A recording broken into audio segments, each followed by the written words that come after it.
Fathers and Sons by Ivan Turgenev. Chapter 5. The next morning Bazarov woke up earlier than anyone else and went out of the house. "Ugh," he thought, "this isn't much of a place."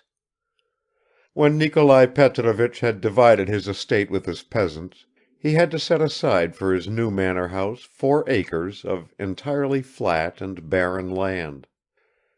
He had built a house, offices and farm buildings, laid out a garden, dug a pond and sunk 2 wells, but the young trees had not flourished, very little water had collected in the pond, and the well water had a brackish taste. Only 1 arbor of lilac and acacia had grown up properly. The family sometimes drank tea or dined there. In a few minutes Bazarov had explored all the little paths in the garden. He went into the cattle yard and the stables, discovered 2 farm boys with whom he made friends at once, and went off with them to a small swamp about a mile from the house in order to search for frogs. "What do you want frogs for, sir?" asked one of the boys. "I'll tell you what for," answered Bazarov, who had a special capacity for winning the confidence of lower class people, though he never cringed to them and indeed treated them casually. "I shall cut the frog open to see what goes on inside him, and then, as you and I are much the same as frogs, except that we walk on legs, I shall learn what is going on inside us as well." "And why do you want to know that?" "In order not to make a mistake if you're taken ill and I have to cure you." "Are you a doctor, then?" "Yes." "Vaska, did you hear that? The gentleman says that you and I are just like frogs. That's queer." "I'm frightened of frogs," remarked Vaska, a boy of 7, with flaxen hair and bare feet, dressed in a grey smock with a high collar. "What are you frightened of? Do they bite?" "There, paddle along into the water, you philosophers," said Bazarov. Meanwhile Nikolai Petrovich had also awakened and had gone to see Arkady, whom he found dressed. Father and son went out onto the terrace, under the shelter of the awning. The samovar was already boiling on the table near the balustrade among great bunches of lilac. A little girl appeared, the same one who had first met them on their arrival the evening before. In a shrill voice she said, "Fedosya Nikolayevna is not very well and she can't come. She told me to ask you, will you pour out tea yourself, or should she send Dunyasha?" "I'll pour myself, of course," interposed Nikolai Petrovich hurriedly. "Arkady, how do you like your tea, with cream or with lemon?" "With cream," answered Arkady, then after a brief pause he muttered questioningly, "Daddy?" Nikolai Petrovich looked at his son with embarrassment. "Well?" he said. Arkady lowered his eyes. "Excuse me, Daddy, if my question seems to you indiscreet," he began. "But you yourself by your frank talk yesterday encouraged me to be frank. You won't be angry?" "Go on." "You make me bold enough to ask you, isn't the reason why isn't it only because I'm here that she won't come to pour out tea?" Nikolai Petrovich turned slightly aside. "Perhaps," he at length answered, "she feels ashamed." Arkady glanced quickly at his father. "She has no reason to feel ashamed. In the first place, you know my point of view." Arkady much enjoyed pronouncing these words. "And secondly, how could I want to interfere in the smallest way with your life and habits? Besides, I'm sure you couldn't make a bad choice. If you allow her to live under the same roof with you, she must be worthy of it. In any case, it's not for a son to judge his father, particularly for me, and with such a father, who has always let me do everything I wanted." Arkady's voice trembled to start with. He felt he was being magnanimous and realized at the same time that he was delivering something like a lecture to his father. But the sound of his own voice has a powerful effect on any man, and Arkady pronounced the last words firmly and even emphatically. "Thank you, Arkasha," said Nikolai Petrovich thickly, and his fingers again passed over his eyebrows. "What you suppose is, in fact, quite true. Of course, if this girl hasn't deserved it's not just a frivolous fancy. It's awkward for me to talk to you about this, but you understand that it's difficult for her to come here in your presence, especially on the first day of your arrival." "In that case I'll go to her myself," exclaimed Arkady, with a fresh onrush of generous excitement, and he jumped up from his seat. "I will explain to her that she has no need to feel ashamed in front of me." Nikolai Petrovich got up also. "Arkady," he began, "please, how is it possible I haven't told you yet." But Arkady was no longer listening to him. He had run off the terrace. Nikolai Petrovich gazed after him and sank into a chair overwhelmed with confusion. His heart began to throb. Did he realize at that moment the inevitable strangeness of his future relations with his son? Was he aware that Arkady might have shown him more respect if he had never mentioned that subject at all? Did he reproach himself for weakness? It is hard to say. All these feelings moved within him, though in the state of vague sensations only, but the flush remained on his face, and his heart beat rapidly. Then came the sound of hurrying footsteps and Arkady appeared on the terrace. "We have introduced ourselves, Daddy," he cried with an expression of affectionate and good-natured triumph on his face. "Fedosya Nikolayevna is really not very well today, and she will come out a little later. But why didn't you tell me I have a brother? I should have kissed him last night as I kissed him just now." Nikolai Petrovich tried to say something, tried to rise and opened wide his arms. Arkady flung himself on his neck. "What's this? Embracing again?" sounded the voice of Pavel Petrovich behind them. Father and son were both equally glad to see him at that moment. There are situations, however touching, from which one nevertheless wants to escape as quickly as possible. "Why are you surprised at that?" said Nikolai Petrovich gaily. "What ages I've been waiting for Arkasha! I haven't had time to look at him properly since yesterday." Arkady went up to his uncle and again felt on his cheeks the touch of that perfumed mustache. Pavel Petrovich sat down at the table. He was wearing another elegant English suit with a bright little fez on his head. That fez and the carelessly tied little cravat suggested the freedom of country life, but the stiff collar of his shirt, not white, it is true, but striped, as is correct with morning dress, stood up as inexorably as ever against his well-shaved chin. "Where is your new friend?" he asked Arkady. "He's not in the house. He usually gets up early and goes off somewhere. The main thing is not to pay any attention to him. He dislikes ceremony." "Yes, that's obvious," Pavel Petrovich began, slowly spreading butter on his bread. "Is he going to stay long with us?" "Possibly. He came here on his way to his father's." "And where does his father live?" "In our province, about 65 miles from here. He has a small property there. He used to be an army doctor." "Tut, tut, tut! Of course. I kept on asking myself, where have I heard that name before, Bazarov? Nikolai, don't you remember, there was a surgeon called Bazarov in our father's division?" "I believe there was." "Exactly. So that surgeon is his father. Pavel Petrovich pulled his mustache. "Well, And Monsieur Bazarov, what is he?" he asked in a leisurely tone. "What is Bazarov?" Arkady smiled. "Would you like me to tell you, uncle, what he really is?" "Please do, nephew." "He is a nihilist." "What?"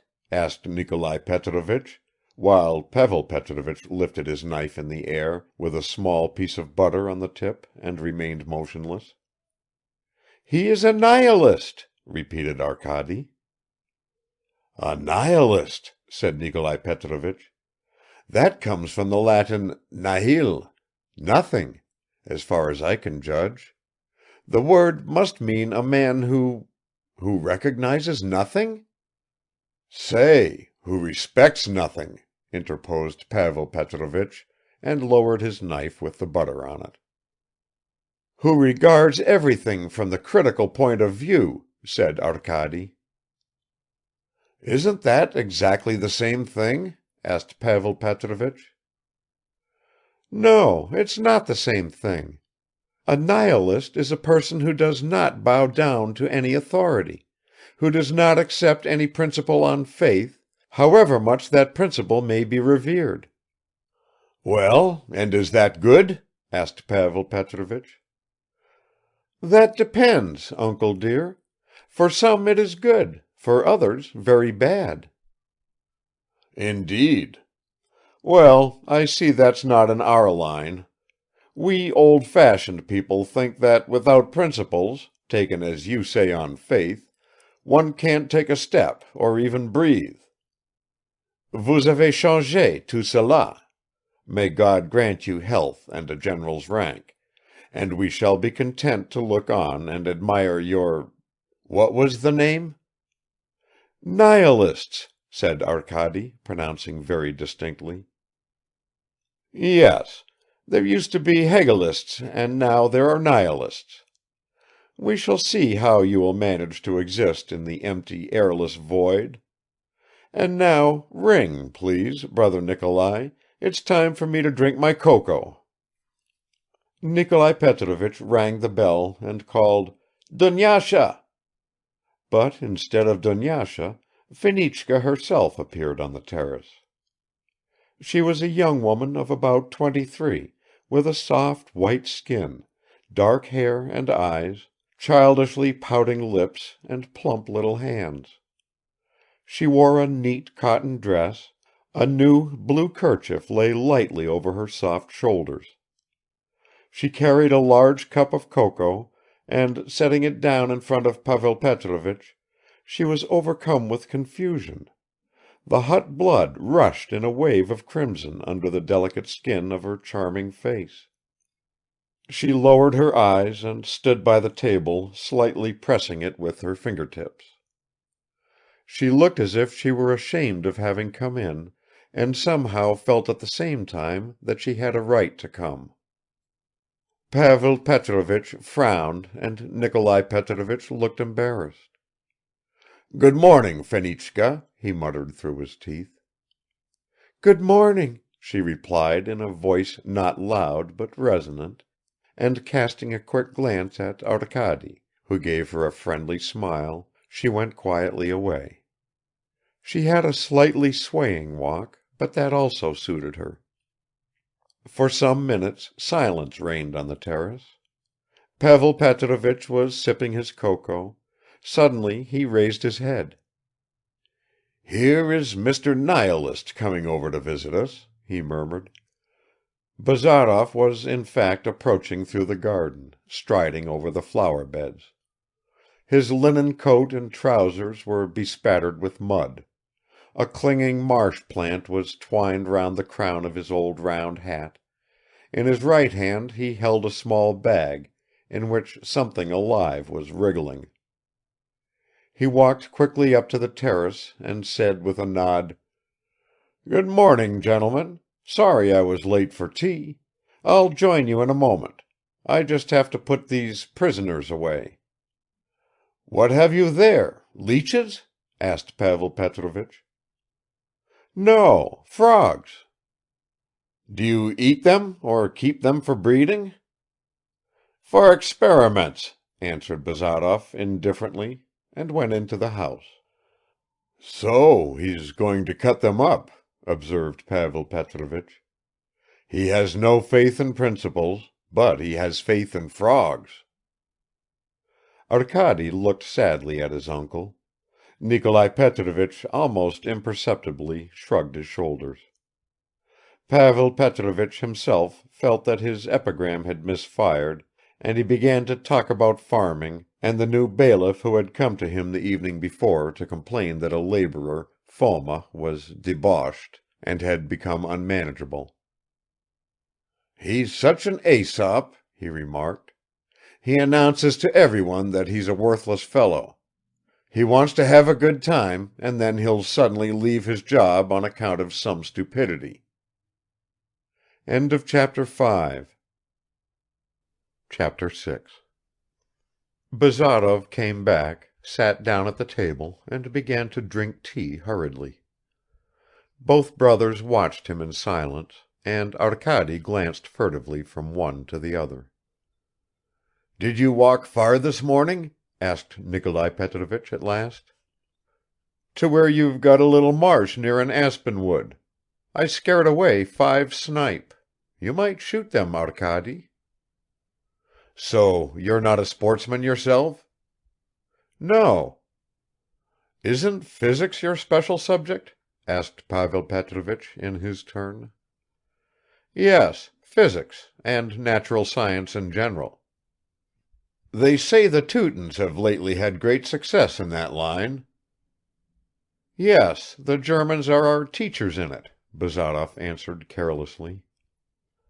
Pavel Petrovich had used the word Teutons instead of Germans with an ironical intention, which, however, no one noticed. "Have you such a high opinion of Germans?" asked Pavel Petrovich with exaggerated politeness. He was beginning to feel a concealed irritation.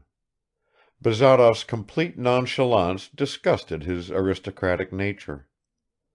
This surgeon's son was not only self-assured, he even answered abruptly and unwillingly, and there was something coarse and almost insolent in the tone of his voice. "Their scientists are a clever lot."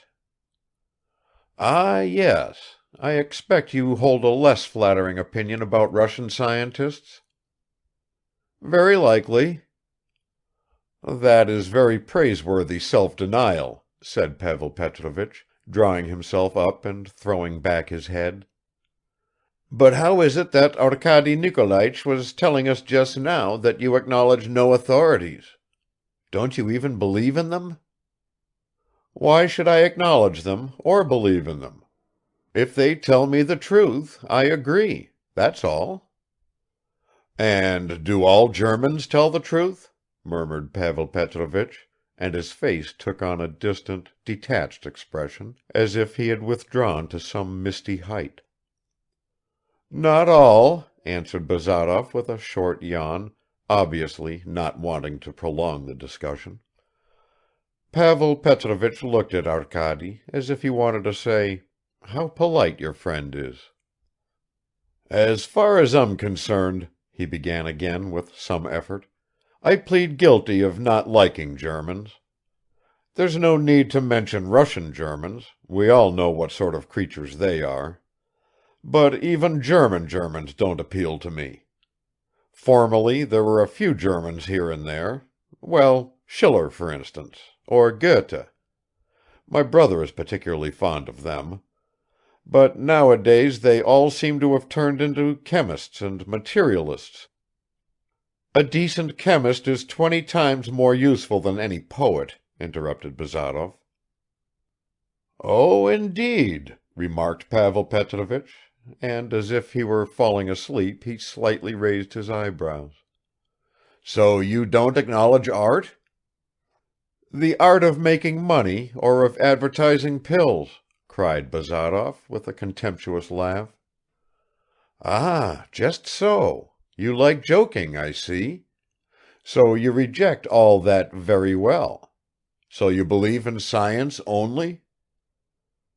"I have already explained to you that I don't believe in anything. And what is science? Science in the abstract? There are sciences, as there are trades and professions, but abstract science just doesn't exist." "Excellent. Well, and do you maintain the same negative attitude towards other traditions which have become generally accepted for human conduct?" "What is this, a cross-examination?" asked Bazarov. Pavel Petrovich turned a little pale. Nikolai Petrovich felt that the moment had come for him to intervene in the conversation. "Sometime we should discuss this subject with you in greater detail, my dear Evgeny Vassilich. We will hear your views and express our own. I must say I'm personally very glad you are studying natural science. I heard that Liebig made some wonderful discoveries about improving the soil. You can help me in my agricultural work and give me some useful advice." "I'm at your service, Nikolai Petrovich, but Liebig is quite above our heads. We must first learn the alphabet and only then begin to read, and we haven't even yet grasped the ABC." "You are a nihilist, all right," thought Nikolai Petrovich, and added aloud, "All the same, I hope you will let me apply to you occasionally. And now, brother, I think it's time for us to go and have our talk with the bailiff." Pavel Petrovich rose from his seat. "Yes," he said, without looking at anyone, "it's sad to have lived like this for 5 years in the country, far from mighty intellects. You turn into a fool straight away. You try not to forget what you have learned, and then one fine day it turns out to be all rubbish, and they tell you that experienced people have nothing to do with such nonsense, and that you, if you please, are an antiquated old simpleton. What's to be done? Obviously, young people are cleverer than we." Pavel Petrovich turned slowly on his heels and went out. Nikolai Petrovich followed him.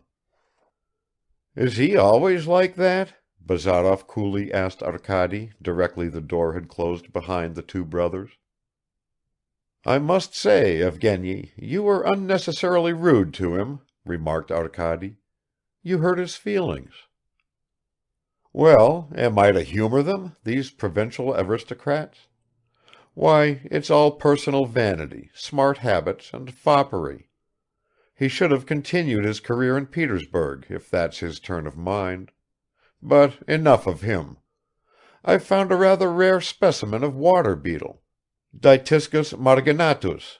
Do you know it? I'll show you." "I promised to tell you his story," began Arkady. "The story of the beetle?" "Come, come, Evgeny, the story of my uncle. You'll see he's not the kind of man you take him for. He deserves pity rather than ridicule." "I don't dispute, but why do you worry about him?" "One should be just, Evgeny." "How does that follow?" "No, listen." And Arkady told him his uncle's story. The reader will find it in the following chapter. End of chapter 6.